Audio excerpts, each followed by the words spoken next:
5 ketakutan saat bocil. Kamu salah satunya? Takut hewan. Hewan bisa menakutkan bagi anak-anak, namun bisa juga ketakutan anak justru muncul karena ditularkan oleh orang tuanya. Karena takut pada sesuatu atau kondisi tertentu, tanpa sadar, orang tua sering melarang anak dengan cara menakut-nakutinya. Misalnya, awas ada kambing, nanti kamu diseruduk. Akibatnya anak merasa terancam alias tidak aman setiap kali melihat kambing. Padahal, umumnya kambing hanya akan marah dan menyeruduk jika diganggu.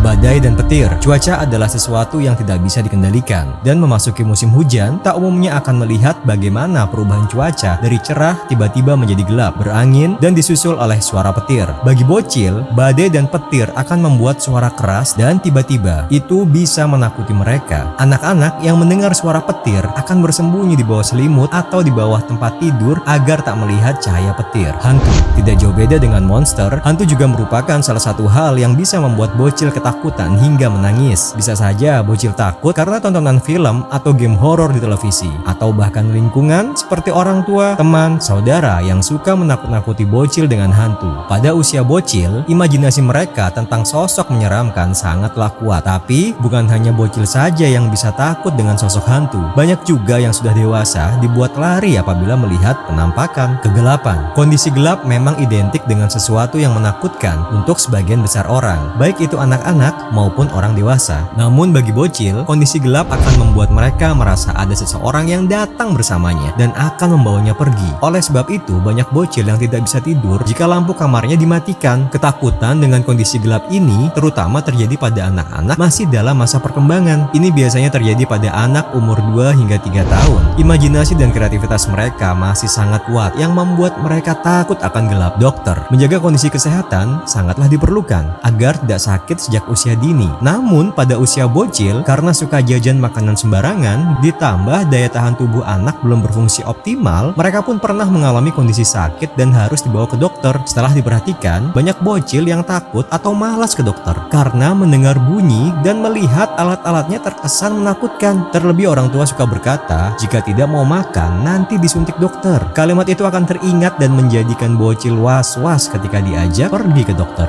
Wallahu a'lam bishawab.